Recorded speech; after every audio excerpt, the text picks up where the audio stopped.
ओंकाराबिन्दुसंयुक्तं नित्यं ध्यायन्ति योगिनां कामदं मोक्षदं तुभ्यं ओंकाराय नमो नमः।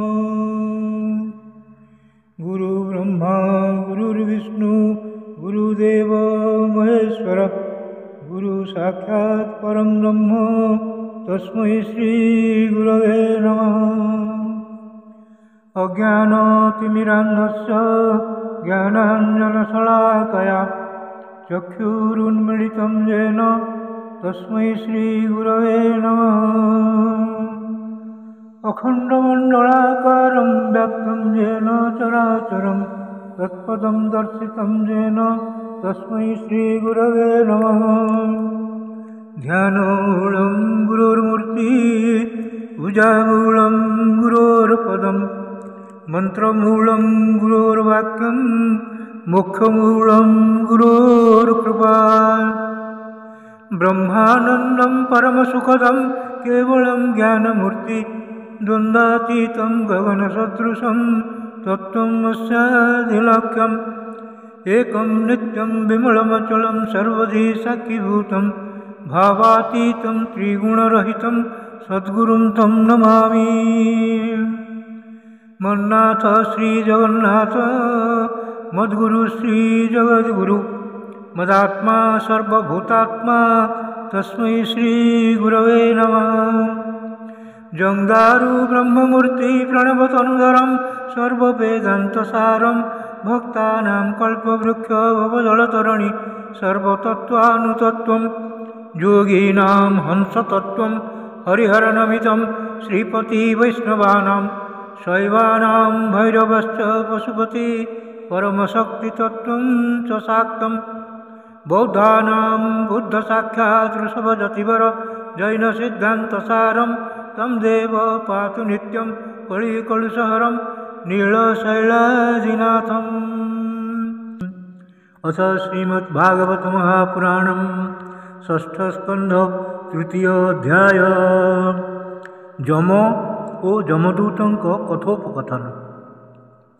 नारायणं नमस्कृत्यं नरं चैव नरोत्तमं देवीं सरस्वतीं व्यासं ततो जयमुदीरयेत्। मूकं करोति वाचालं पङ्गुं लङ्घयते गिरिं यत्कृपातमहं वन्दे परमानन्दमाधवम्। निगमो कल्पतरुर्गलितं फलं सुखमुखादमृतं द्रवसंयुतं पिबतं भागवतं रसमालयं मुहुर्मुहुः रसिका भुवि भावुकाः। राजोवाच निशम्य देवः सुभटोपवर्णितं प्रत्याह किं तान् प्रतिधर्मराज। एवं हताज्ञो विहतान् मुरारेर्निर्देशिकैर्यस्य वशेजनोऽयं। जमस्य देवस्य न दण्डभङ्गः कृतश्च नर्षे श्रुतपूर्व आसीत्। एतन्मुने पृच्छति लोकसंशयं न हि त्वदन्य इति मे विनिश्चितम्। श्रीशुक उवाच भगवत्पुरुषैराजन् जाम्याः प्रतिहतोद्यमः पतिं विज्ञापयामां सूर्यमं संयमनीपतिम्। जमदूतावचुः कति सन्ति हसास्तारो जीवलोकस्य वै प्रभो। त्रैविध्यं कुर्वतः कर्म फलाभिव्यक्तिहेतवः। यदि स्युर्बहवो लोके शास्तारो दण्डधारिण कस्य स्यातां न वा कस्य मृत्युश्चामृतमेव वा। किन्तु शास्त्रो बहुत्वेषात् बहुनामिह कर्मणां शास्त्रित्वम् उपचारो हि यथा मण्डलवर्तिनां। अतस्त्वमेकभूतानां शेश्वराणामधीश्वरः शास्तादण्डधरो नॄणां शुभाशुभविवेचनः तस्य ते विहतो दण्डो न लोके वर्तते धुना चतुर्भिरद्भुतैः सिद्धैरज्ञाते विप्रलम्बिता नियमानं तवादेशात् अस्माद्भिर्जातना गृहान् विमोचयन् पातकीनं छित्त्वा पाशान् प्रसह्यते तांस्ते वेदितुमिच्छामो यदि नो मन्यसे क्षमं नारायणेत्यभिहिते मा भैरित्यायुर्धृतम्।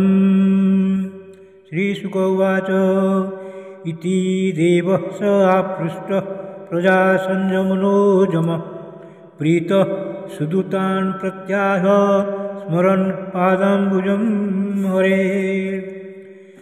परो जम उवाच परो मदन्यो जगतस्तुषश्च ओतं प्लुतं पटवद्यत्र विश्वं जदंसोतस्य स्थितजन्मनाशा नश्योतवज्रस्य वशे च लोकाः जो नामभिर्वाची जनान्निजायां बध्नाति तन्त्यां विवदामि वर्गा जस्मै बलिं ते इमे नाम कर्म निबन्धबद्धाश्चकिता भवन्ति।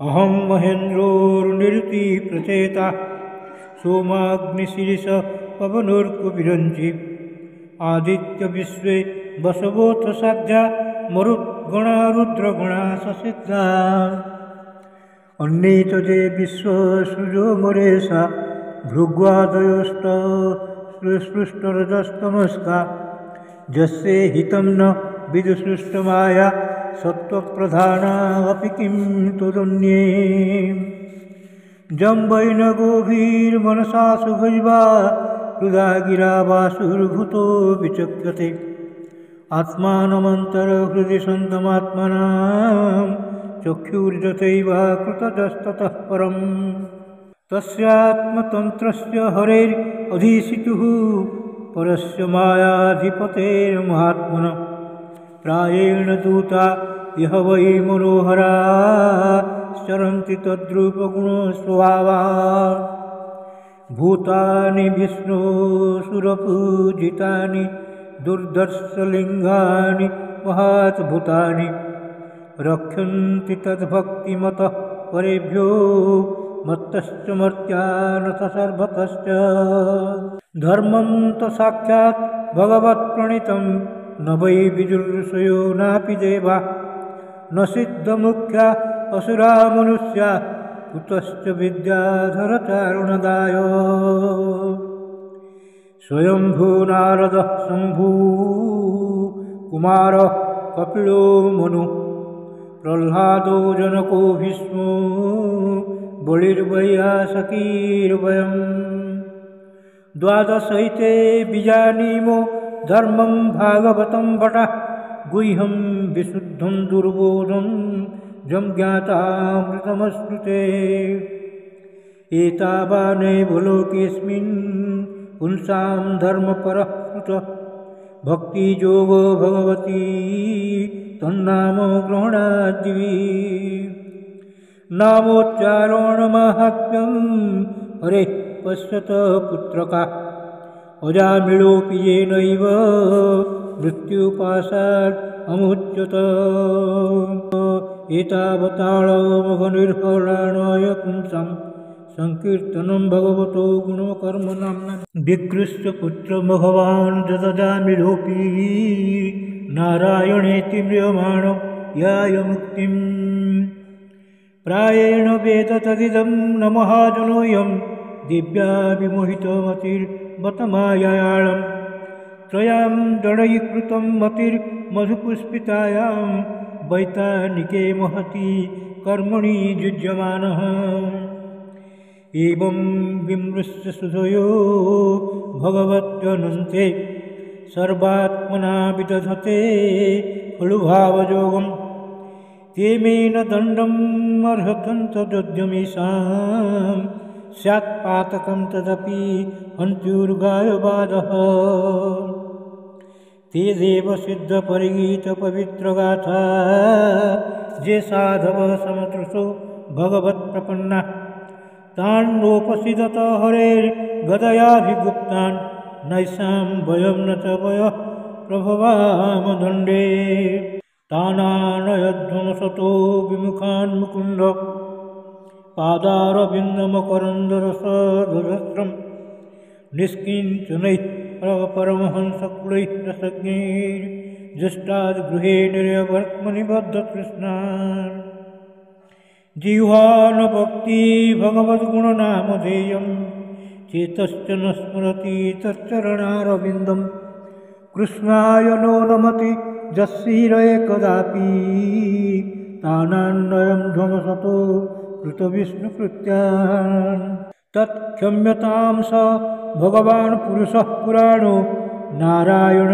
स्वपुरुषैर्जदसत्कृतं न स्वानामहो न विदुषीं रतिरचिताञ्जलिनां ख्यान्तिर्गरीयसि नमः पुरुषाय भुम्ने तस्मात् संकीर्तनं विष्णोर्जगन्मङ्गलं हंसान् महतामपि कौरव्य विद्यैकान्तिकनिष्कृतिं शृण्वतां गुणतां वीर्याणम् उद्धामानि हरेर्मुः यथा सुजातया भक्त्या शुद्ध्योनात्मामृता दिवि कृष्णाङ्गी पद्ममधुलीस् न पुनर्विसृष्ट मायागुणेषुरमते वृजिनाभयेषु अन्यस्तु कामहत आत्म रजः प्रमास्तु मीहेत कर्मजत एव रजः पुण्यसात् इत्थं